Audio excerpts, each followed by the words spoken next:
পাতুরিটা করা হবে কলা পাতায়, গাছ থেকে কলা পাতা কেটে আনা হয়েছে।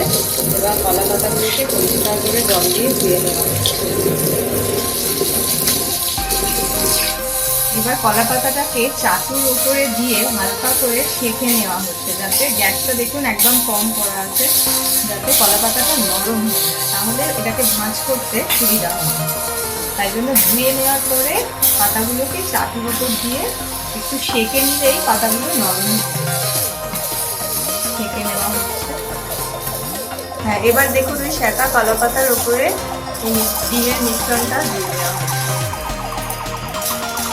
সেঁকে নেওয়া কলা পাতাটা চাটুর উপরে রেখে তার মধ্যে মিশ্রণটা দিয়ে দেওয়া। এবারে উপর দিয়ে আরো একটু সর্ষের তেল ছড়িয়ে দেওয়া হলো।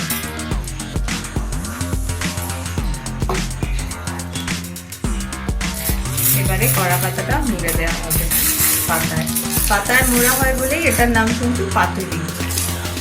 মুড়ে দেওয়া হচ্ছে।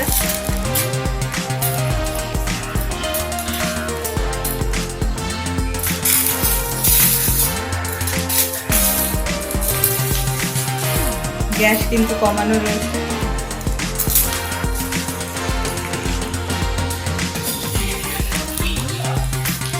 এবার এটাকে উল্টে দেওয়া হবে।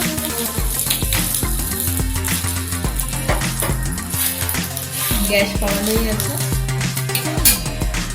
ভাপে ভাপে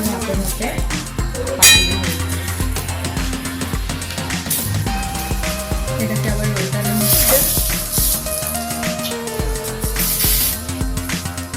পাতাটা ফুলে গেছে। পাতুরিটা এবার আমাদের হয়ে গেছিল। এবার আমরা খুলে দেখি।